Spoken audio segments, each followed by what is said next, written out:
अच्छा भैया, हम गायक रमेश यादव एमडी म्यूजिक बुढ़ानपुर गाजीपुर के देख रेख में बहुत सारा आप लोग हमारे करंट मैटर बिरहा के माध्यम से आप लोग सुनला, बड़ा बढ़िया प्यार दुलार आप लोगों को मिलल। एक मौसमी चीज ये अपने पार्टी की ओर से और अपने आवाज में भेज रहल बानी, भरोसा बा कि आप लोग पसंद करेंगे। जरा गौर करेंगे भाव कैसन हो। अरे हम के झूठाया सुधरा के, अरे हम के झूठाया सुधरा के, कहवा गईला ये कान्हा जी।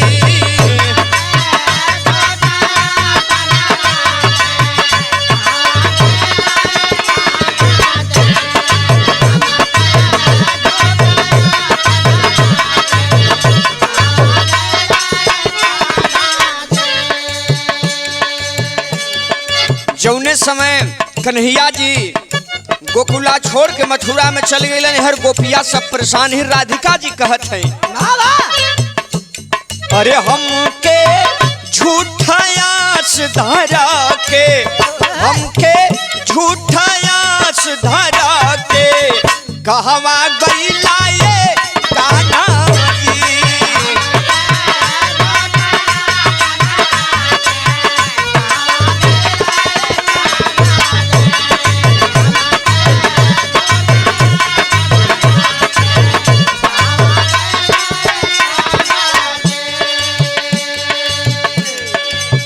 कही के गईला आई बपरसों, दिनवा बीत गईल कई बरसों।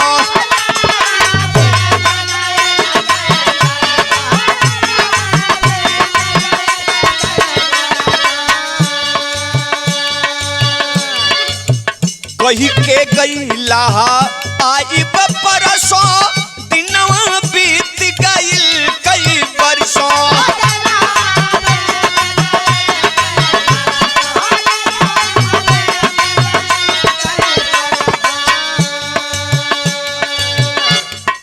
गोपियन के संग रास रचा के, गोपियन के संग रास रचा के, कहवा गईला ये कान्हा जी।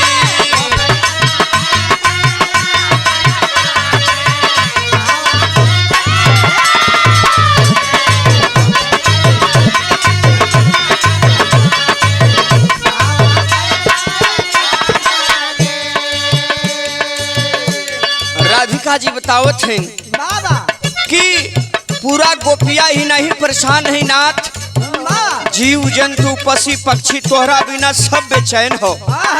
कैसे रोवे बछवा संग में गैया, रोवे लोगवा यौरलू गैया।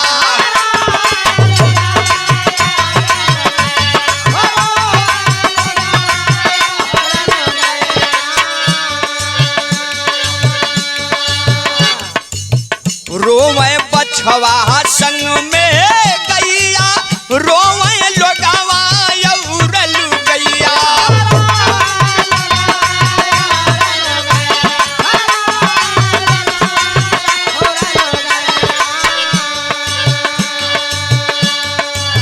झूठे नहीं आया लगा के, झूठे नहीं आया लगा के, कहवा गईला ये कान्हा जी।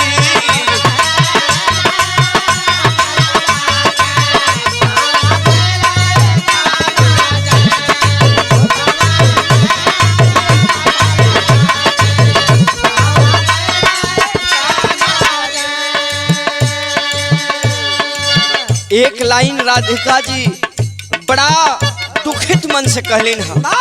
का कहलिन? काहे झूठे प्रीत लगावला, अपने राधा के बिसरवला।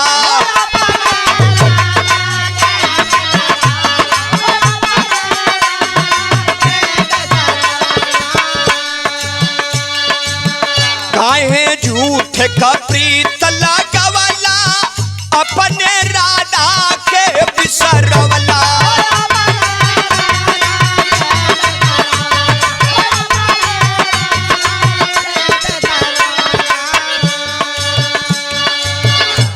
डोरी नैया का चटका के, डोरी नैया का चटका के कहवा